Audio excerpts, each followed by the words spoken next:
All right, let's get started. So last week we were talking about basic setup on the violin. We were talking about stance and how to hold the instrument, proper bow hold, and things you want to keep in mind when holding and playing the violin. Fortunately, which is really good, is that you were able to get a shoulder rest. So it's a lot more comfortable for you now to hold it up, as opposed to the sponge you had, right? Which was a lot worse. So we're definitely going to want to hold our instrument up. Let's go over a few things, right? So we want to remember how we want to hold the instrument up, right? What are some of the things that we want to keep in mind? And you're actually demonstrating a few of them. Right, so we have a 90-degree angle going on, right, in your arm. Your fingers, actually much better than last week. They're nice and curled over, right? We had talked about taking our hand and wrapping it around, right? So the tips of your fingers could be placed down like this, right? Good, it looks great. You are standing comfortably, right? You got to keep one foot out a little bit more. There you go. Good, to compensate the weight. Very good. Cool. That looks like a good posture, and you're holding the instrument up, and the shoulder rest looks comfortable. So let's take our bow from over there, okay? And so last week I was demonstrating one of the exercises that we do up against the door, right? To do the full, to do the full bows, right? We want to bring our arm all the way out, but we do not want to move our shoulder back, right? Because we had the tendency to go over the fingerboard. That's something we don't want to do. Okay, so before we do that, we're going to start with an open string exercise. I'm going to turn it this way. We are going to take a look at a bow hold. Okay, so let's take a look. So let's place the bow on the string, and let's see what your bow hold looks like. Good. So now you're finally getting used to tucking the thumb under the bow. Your fingers are draping over, which is great. You still have yet to get accustomed to the curled pinky, but the fact that you're keeping a straight pinky is better than collapsing it backwards, right? So just keep that in mind. Great.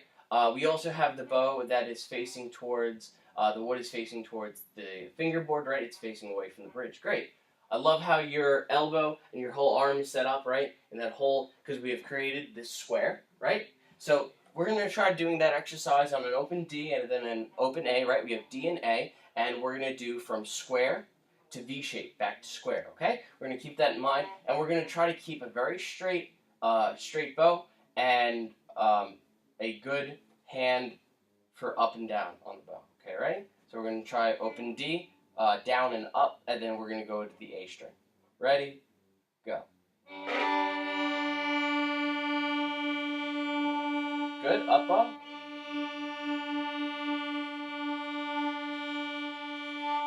Good, and let's go to the A string. Up, you gotta tilt it, right? No. A string, there you go.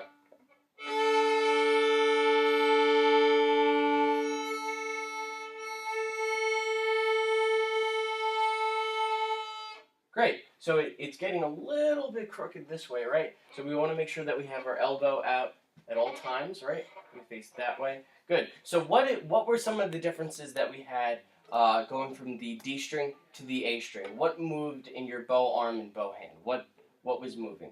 You just went down. Right, so we moved our elbow down, right? So it's kind of like this whole angle degrees of going from up here to down here, right? It's that whole half circle, right?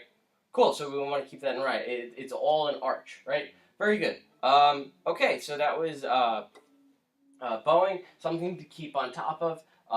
So now we're going to work on what we had also mentioned last week, which was the finger pattern for a major scale starting on an open string, right?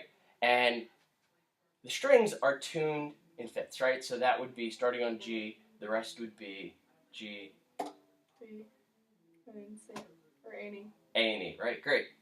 So the same finger pattern applies to any of the strings. If we were to do the major scale starting on the G string, you could do it up on the A string and do the same pattern, and it would work out, right? Cool.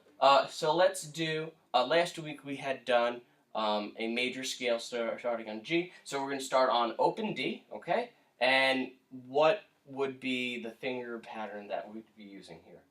0, 1, or 0, 1, 2, 3. And then right. Open. And we have 2 and 3 close to each other because that's where the half step is, right? So we have open D, E, F sharp, G, open A, B, C sharp, D, right? Great. So let's give that a try. We're going to try an open D scale, ascending and descending, and then we're going to work on the arpeggio that goes with it. So if you want to grab your bow. Pizzicato it, or? We're going to try with the bow. We're going to do arco. Ready? So we're going to do quarter notes.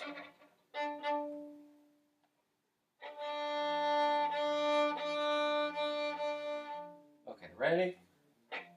Keep our elbows up. Very good. Good, here we go. Ready? Go.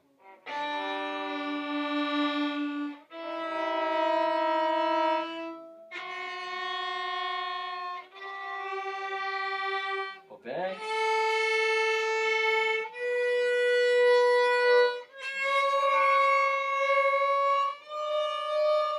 Very close. 3. There you go. Right. You don't want to make an extra horse. Good.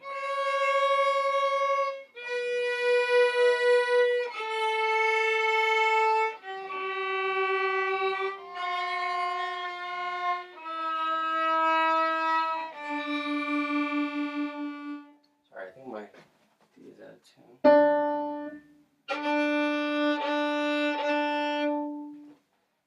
Let's stop this for a second.